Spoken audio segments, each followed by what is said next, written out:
నమస్తే, welcome to Andhra times. ఇప్పుడు headlines చూద్దాం. తెలుగు రాష్ట్రాల్లో ఘనంగా ముక్కోటి ఏకాదశి వేడుకలు.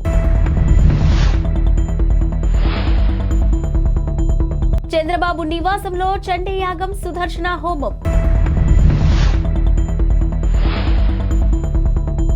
స్టేజ్ ఎక్కుతూ కింద పడిన గవర్నర్ తమిళిసై సౌందరరాజన్. నేడు వైకుంఠ ఏకాదశి కావడంతో తెలుగు రాష్ట్రాల్లోని ఆలయాలు భక్తులతో కిక్కిరిసిపోయాయి.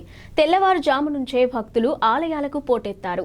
ఇక ముక్కోటి ఏకాదశిగా పిలిచే ఈ రోజున ముక్కోటి దేవతలు భూలోకానికి వచ్చి శ్రీ మహావిష్ణువును పూజిస్తారని పురాణాలు ఘోషిస్తున్నాయి. అంతేకాదు, ఈ రోజున ఆలయాల్లో ఉత్తర ద్వారం ద్వారా స్వామిని దర్శిస్తే పుణ్యం వస్తుందని భక్తుల విశ్వాసం. ఈ తెల్లవారుజామున నుంచే 1:45 వైకుంఠ ద్వారాలు తెరుచుకున్నాయి. ఇక తిరుమల శ్రీవారిని వైకుంఠ ద్వారం గుండా దర్శించుకునేందుకు సుప్రీంకోర్టు మాజీ CJI justice NV Ramana, high court న్యాయమూర్తి justice Ravindrababu, justice Hima Kohli, justice LL Bhatti, justice Shyam Sundar, justice Tarala Rajasekhar, Karnataka governor Thawar Chand Gehlot, AP మంత్రులు పెద్దిరెడ్డి నారాయణస్వామి, ఉషా శ్రీచరణ్, మెరుగు నాగార్జున, చెల్లుబోయిన అంబటి రాంబాబు, కారుమూరి గుడివాడ అమర్నాథ్, రోజా, ఎంపీలు ప్రభాకర్ రెడ్డి, రఘురామకృష్ణరాజు, సీఎం రమేష్, ఇక డిప్యూటీ స్పీకర్ వీరభద్రస్వామి, టీడీపీ నేత అచ్చెన్నాయుడు వంటి ప్రముఖులు తిరుమలకు తరలివచ్చారు. తెలంగాణలోని ప్రముఖ పుణ్యక్షేత్రమైన యాదాద్రి లక్ష్మీ నరసింహస్వామి విష్ణుమూర్తి రూపంలో భక్తులకు ఉత్తర రాజగోపురం వద్ద దర్శనమిచ్చారు. ఇక్కడ జరుగుతున్న వైకుంఠ ఏకాదశి వేడుకల్లో మంత్రి తుమ్మల నాగేశ్వరరావు, ప్రభుత్వ విప్ ఆలేరు ఎమ్మెల్యే బీర్ల ఐలేయ, ఇక కుటుంబ సభ్యులు తదితరులు పాల్గొన్నారు. టీడీపీ అధినేత చంద్రబాబు నాయుడు ఉండవల్లిలోని తన నివాసంలో ఇవాళ చండీ యాగం, సుదర్శన నారసింహ హోమం నిర్వహించారు. ఇక చంద్రబాబు నారా భువనేశ్వరి దంపతులు కలిసి ఈ క్రతువుల్లో పాల్గొన్నారు. ఈ కార్యక్రమంలో టీడీపీ నేతలు దేవినేని ఉమా, ధూళిపాళ్ల నరేంద్ర కుమార్, కొల్లు రవీంద్ర, బోండా ఉమా, నారాయణ, కన్నా లక్ష్మీనారాయణ తదితరులు కూడా పాల్గొన్నారు. ఇక ఏపీలోని మరికొన్ని నెలల్లో ఎన్నికలు రానుండడం, ఇటీవల చంద్రబాబు జైలు నుంచి విడుదల కావడం, నారా లోకేష్ యువగలం విజయవంతంగా ముగియడం తదితర పరిణామాల నేపథ్యంలో చంద్రబాబు ఇంట హోమాలు నిర్వహించడం ప్రాధాన్యత సంతరించుకుంది. దీనికి సంబంధించిన ఫోటోలను తెలుగుదేశం పార్టీ సోషల్ మీడియాలో పంచుకుంది. తెలంగాణ గవర్నర్ తమిళిసై సౌందరరాజన్ శుక్రవారం హైదరాబాద్ జేఎన్టీయూలోని జరిగిన పూర్వ విద్యార్థుల సమ్మేళనానికి ముఖ్య అతిథిగా హాజరయ్యారు. ఈ కార్యక్రమంలో గవర్నర్ వేదిక పైకి వెళ్తూ ఉండగా మెట్లు ఎక్కుతూ ఒక్కసారిగా కింద పడిపోయారు. అయితే 2 చేతులు కిందకు పెట్టడంతో ఆమెకు పెద్దగా దెబ్బలు తగలలేదు. వెంటనే గవర్నర్ వెనుక ఉన్న భద్రతా సిబ్బంది స్పందించి గవర్నర్ను పైకి లేపారు. ఇక దీనికి సంబంధించిన వీడియో సోషల్ మీడియాలో వైరల్ అయింది. ఉత్తరప్రదేశ్లోని నోయిడాలో ఉన్న ఓ ఆఫీస్ బిల్డింగ్లో లిఫ్ట్ ప్రమాదం చోటు చేసుకుంది. ఇక బిల్డింగ్లోని లిఫ్ట్లో 8వ అంతస్తు నుంచి ఒక్కసారిగా కింద పడింది. అయితే దీంతో అందులో ఉన్న 9 మందికి తీవ్ర గాయాలయ్యాయి. 5గురిని ఐసీయూలో చేర్చి చికిత్స అందిస్తున్నారు. నోయిడా పోలీసులు తెలిపిన వివరాల ప్రకారం సెక్టార్ 125లోని రివర్ సైడ్ టవర్ బిల్డింగ్లో శుక్రవారం సాయంత్రం ఈ ప్రమాదం జరిగింది. ఈ బిల్డింగ్లోని 8వ ఫ్లోర్లో ఎరాస్మిత్ టెక్నాలజీస్ అనే ఐటీ కంపెనీ ఉంది. అందులో పనిచేస్తున్న 9 మంది ఉద్యోగులు ఆఫీస్లో డ్యూటీ ముగించుకొని కిందకు దిగేందుకు లిఫ్ట్లోకి ఎక్కారు. అయితే 8వ అంతస్తు నుంచి లిఫ్ట్ ఒక్కసారిగా కింద పడింది. దీంతో కొందరికి కాళ్లు విరగ్గా, మరికొందరికి చేతులు విరిగాయని, ఇంకొందరికి ఇతరత్ర గాయాలయ్యాయని పోలీసులు వివరించారు. అందరినీ ఆసుపత్రిలో చేయించి చికిత్స అందిస్తున్నట్లు వివరించారు. ప్రస్తుతం 9 మంది ఆరోగ్య పరిస్థితి నిలకడగానే ఉందని వైద్యులు తెలిపారు. టీడీపీ ఎన్ఆర్ఐ నేత యష్ బొద్దులూరిని ఏపీ సిఐడి పోలీసులు శంషాబాద్ ఎయిర్పోర్ట్లో అరెస్ట్ చేశారు. అనారోగ్యంతో ఉన్న తన తల్లిని చూసేందుకు వచ్చిన ఆయన్ను అదుపులోకి తీసుకున్నారు. అక్కడి నుంచి మంగళగిరి పోలీస్ కార్యాలయానికి తరలించారు. ఆయనపై లూకౌట్ నోటీసులు ఉన్నట్టు తెలుస్తుంది. యష్ అరెస్టుపై టీడీపీ నేతలు మండిపడుతున్నారు.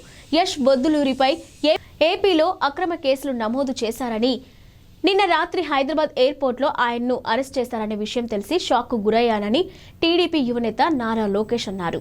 క్రూరమైన ఈ ప్రభుత్వం అరెస్టులు, నిర్బంధాలతో ప్రశ్నించే గొంతులను అణచివేయాలనుకుంటుందని మండిపడ్డారు. ఒక టెర్రరిస్టు మాదిరి ఆయన్ను అరెస్ట్ చేయడం దారుణమని అన్నారు. యష్కి న్యాయం జరిగేంత వరకు విశ్రమించబోమని చెప్పారు. వైసీపీకి చివరి రోజులు దగ్గర పడ్డాయని పేర్కొన్నారు. ఎయిర్పోర్ట్ వాళ్ళు ఇచ్చారు. ఆ లుక్అవుట్ మనం చూడొచ్చా అండి? ఆ లుక్అవుట్ మనం చూడొచ్చా? మహిళా ప్రయాణికులకు ఉచిత ప్రయాణ సౌకర్యాన్ని కల్పిస్తున్న టీఎస్ఆర్టీసీకి కీలక విజ్ఞప్తి చేసింది. అయితే తక్కువ దూరం ప్రయాణించే మహిళలు పల్లె వెలుగు బస్సులు ఎక్కాలని కోరింది. తక్కువ దూరం ప్రయాణించే వారు ఎక్కువగా ఎక్స్ప్రెస్లు ఎక్కుతున్నట్లు యాజమాన్యం దృష్టికి వచ్చిందని, ఇక పర్యవసనంగా ఎక్కువ దూరం వెళ్లే ప్రయాణికులు ఇబ్బందులు పడుతున్నారని టీఎస్ఆర్టీసీ ఎండీ సజ్జనార్ తెలిపారు. ఈ సమస్యను అధిగమించేందుకు తక్కువ దూరం ప్రయాణించే మహిళలు పల్లె వెలుగు బస్సులను మాత్రమే ఎక్కాలని ఆయన విజ్ఞప్తి చేశారు.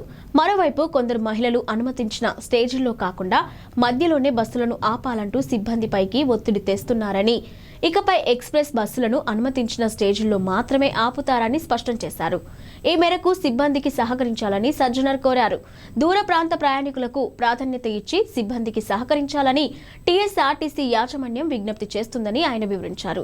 ఇక ఆర్టీసీ బస్సుల్లో మహిళా ప్రయాణికులకు ఉచిత ప్రయాణం విజయవంతంగా కొనసాగుతుందని, సహకరిస్తున్న సిబ్బందికి ప్రయాణికులకు అందరికీ ధన్యవాదాలని ఆయన పేర్కొన్నారు. ఈ నెల 9వ తారీఖు నుంచి రాష్ట్ర ప్రభుత్వం చేపట్టిన మహాలక్ష్మి ఉచిత ప్రయాణం మహిళలకి, ఆడపిల్లలకి, అదేవిధంగా థర్డ్ జెండర్కి టీఎస్ఆర్టీసీ యాజమాన్యం చాలా సక్సెస్ఫుల్గా ఇంప్లిమెంట్ చేయడం జరుగుతుంది. చాలా చోట్ల అనూహ్య స్పందన వచ్చింది. రికార్డ్ స్థాయిలో ప్రయాణికులు మా బస్సులో ప్రయాణం చేయడం జరుగుతుంది. బట్ ఈ ఒక పథకం ఇంప్లిమెంట్ చేయడంలో యాజమాన్యానికి, ముఖ్యంగా మన సిబ్బంది కూడా కొన్ని సమస్యలు తెలియెత్తుతున్నావు. ముఖ్యంగా చాలామంది మహిళలు తక్కువ దూరంకి వెళ్ళే వాళ్ళు కూడా మన ఎక్స్ప్రెస్ బస్సులో ఎక్కి దూర ప్రాంతం వెళ్ళే ప్రయాణికులకి ఇబ్బంది కలిగించే విధంగా ప్రయాణం చేస్తున్నారు. వాళ్ళందరికీ కూడా నా తరఫు నుంచి, యాజమాన్య తరఫు నుంచి కోరుతున్నాను, మీరు తక్కువ దూరంలో వెళ్ళే వాళ్ళైతే పల్లె వెలుగు బస్సులో ప్రయాణించాలని చెప్పి నేను మరీ కోరుతున్నాను. అదేవిధంగా కొంతమంది మహిళలు స్టేజ్ కాకుండా మధ్యలో, రోడ్ మధ్యలో ఆపడము, లేదంటే ఎక్కడ కావాలో అక్కడ ఆపండి అని చెప్పి అడుగుతున్నారు. దీనివల్ల కూడా చాలా దూర ప్రాంతంలో వెళ్ళే వాళ్ళు కూడా చాలా ఇబ్బంది కలుగుతుంది. స్టేజ్ దగ్గర మాత్రమే మా బస్సు ఆగడం జరుగుతుంది. సో ముఖ్యంగా దీనివల్ల కూడా దూర ప్రాంతం వెళ్ళే వాళ్ళు, వేరే ప్రయాణికులు కూడా మేలు జరుగుతుంది. మన కండక్టర్స్కి, డ్రైవర్స్ కూడా బాగా జరుగుతుంది. లేదంటే కొన్ని చోట్ల మనకు చాలా ఇబ్బంది కలుగుతుంది. మన కండక్టర్స్ కూడా చాలా ఇబ్బంది పడుతున్నారు. ప్రజలు బాగా సహకరించారు. వాళ్ళందరూ కూడా నా తరపు నుంచి, యాజమాన్య తరపు కూడా ధన్యవాదాలు తెలుపుతున్నాను. వచ్చే రోజు కూడా ఈ ఒక స్కీమ్ని ఇంప్లిమెంట్ చేయడానికి మహిళలు, ఆడపిల్లలు, థర్డ్ జెండర్ వాళ్ళందరూ కూడా సహకరించాలని చెప్పి నేను మరీ యాజమాన్య తరపు నుంచి అందరు కోరుతూ, మహిళా లోకానికి, ఆడపిల్లలకి, థర్డ్ జెండర్ అందరూ కూడా నేను యాజమాన్య. హైదరాబాద్ బొల్లారంలోని రాష్ట్రపతి నిలయంలో శుక్రవారం సాయంత్రం ఎట్ హోమ్ కార్యక్రమాన్ని నిర్వహించారు. ఇక ఈ కార్యక్రమానికి గవర్నర్ తమిళిసై సౌందరరాజన్, ముఖ్యమంత్రి రేవంత్ రెడ్డి హాజరయ్యారు. ఇంకా ఉప ముఖ్యమంత్రి మల్లు భట్టి విక్రమార్క, మంత్రులు సీతక్క, శ్రీధర్ బాబు, పొన్నం ప్రభాకర్, బీఆర్ఎస్ నాయకులు కేటీఆర్, హరీష్ రావు కూడా విచ్చేశారు. ఇక రాష్ట్రపతి ద్రౌపది ముర్ము, గవర్నర్ తమిళిసై సౌందరరాజన్, ముఖ్యమంత్రి రేవంత్ రెడ్డి కూర్చొని సరదాగా మాట్లాడుకున్నారు. బిగ్ బాస్ 7 తెలుగు విన్నర్ పల్లవి ప్రశాంత్ కు బెయిల్ లభించింది. నాంపల్లి కోర్టు ఆయనకు షరతులతో కూడిన బెయిల్ ను మంజూరు చేసింది. ఆదివారం పోలీసుల ముందు విచారణకు హాజరు కావాలని ఆదేశించింది. అన్నపూర్ణ స్టూడియోస్ వద్ద విధ్వంసానికి ఆయనే కారణమనే అభియోగాలతో పోలీసులు అరెస్ట్ చేశారు. ప్రశాంత్ను కోర్టులో ప్రవేశపెట్టడంతో 14 రోజులు రిమాండ్ విధించింది. దాంతో పోలీసులు ఆయన్ను చెంచల్గూడ జైలుకు తరలించారు. అయితే ఈ రోజు కోర్టు ఆయనకు బెయిల్ ఇచ్చింది. బిగ్ బాస్ విజేతగా పల్లవి ప్రశాంత్ను ప్రకటించిన అనంతరం అన్నపూర్ణ స్టూడియోస్ వద్ద అభిమానులు రెచ్చిపోయారు. ఈ ఘటనలో 6 బస్సులు, పోలీసు వాహనాలు ధ్వంసమయ్యాయి. పలువురు పోలీసులకు కూడా గాయాలయ్యాయి. దీనికి సంబంధించి పోలీసులు కేసు నమోదు చేశారు. ఆంధ్రప్రదేశ్ ముఖ్యమంత్రి వైఎస్ జగన్మోహన్ రెడ్డిపై టీడీపీ జాతీయ ప్రధాన కార్యదర్శి నారా లోకేష్ మరోమారు తీవ్ర విమర్శలతో విరుచుకుపడ్డారు. జగన్ మాటలను దగ్గరగా చూస్తే జబర్దస్త్ షోలోని బిల్డప్ బాబాయ్ గుర్తొస్తారని పేర్కొన్నారు. ఆయన మాటలు కోటలు దాటుతాయని, పనులు మాత్రం గడప దాటవన్నారు. జగన్ తన సొంత ఇలాకా కడప జిల్లాలో 3 ఏళ్లలో స్టీల్ ప్లాంట్ నిర్మాణం పూర్తి చేస్తానని చెప్పి తొలి శిలాఫలకం కూడా వేసి 4 ఏళ్లైందని గుర్తు చేశారు. 15,000 కోట్లతో ఉక్కు పరిశ్రమ నిర్మించి 25,000 మందికి ఉద్యోగం ఇస్తానని నాడు కోతలు కోశారని ఆగ్రహం వ్యక్తం చేశారు. ప్రభుత్వ, ప్రైవేటు భాగస్వామ్యంతో ప్లాంట్ నిర్మాణం చేపట్టాల్సి ఉండగా తుప్పలు తొలగించేందుకు సైతం నిధులు కేటాయించకపోవడంతో లిబర్టీ స్టీల్స్ పరారైందని ఎద్దేవా చేశారు. దీంతో జేఎస్డబ్ల్యూ అనే మరో కంపెనీ బతిమాలుకొని ఏడాది క్రితం మరోమారు జగన్ శంకుస్థాపన చేశారని గుర్తు చేశారు. ఇక మరో 3 నెలల్లో పదవీకాలం పూర్తి కానుస్తున్న కడప స్టీల్ ప్లాంట్ పనులు అంగుళం కూడా ముందుకు సాగలేదన్నారు. పులివెందులలో రోడ్ల నిర్మాణానికి బిల్లులు ఇవ్వకపోవడంతో కంకరపర్చి తారు వేయకుండా కాంట్రాక్టర్ పరారయ్యాడని పేర్కొన్నారు. ఇలాంటి దివాలా కోరు ముఖ్యమంత్రిని నమ్మి వేల కోట్లు పెట్టుబడి పెట్టడానికి ఎవరైనా ముందుకొస్తారా అని లోకేష్ ప్రశ్నించారు. శీతాకాల విడిదిలో భాగంగా రాష్ట్రపతి ద్రౌపది ముర్ము హైదరాబాద్కు వచ్చిన సంగతి తెలిసిందే. ఆమె పర్యటనలో భాగంగా బొల్లారంలోని రాష్ట్రపతి నిలయంలో ఎట్ హోమ్ కార్యక్రమాన్ని నిర్వహించారు. ఈ కార్యక్రమానికి మాజీ మంత్రులు కేటీఆర్, హరీష్ రావులు కూడా హాజరయ్యారు. వీరిద్దరూ తెలంగాణ భవన్ నుంచి ఒకే కారులో రాష్ట్రపతి నిలయంకు వెళ్లారు. ఇక కేటీఆర్ కారును డ్రైవ్ చేయగా హరీష్ రావు పక్క సీట్లో కూర్చున్నారు. మరోవైపు ఈ కార్యక్రమానికి గవర్నర్ తమిళిసై, సీఎం రేవంత్ రెడ్డి, మంత్రులు, ఎమ్మెల్యేలు, ఉన్నతాధికారులు హాజరయ్యారు. బీఆర్ఎస్ పార్టీ ఎమ్మెల్యేలకు కూడా ఆహ్వానాలు అందాయి. దీంతో కేటీఆర్, హరీష్ రావులు ఎట్ హోమ్ కార్యక్రమానికి వెళ్లారు. ఒకే కారులో బామర్దులు ఇద్దరు వెళ్లిన ఫోటోను హరీష్ రావు ట్విట్టర్లో షేర్ చేశారు.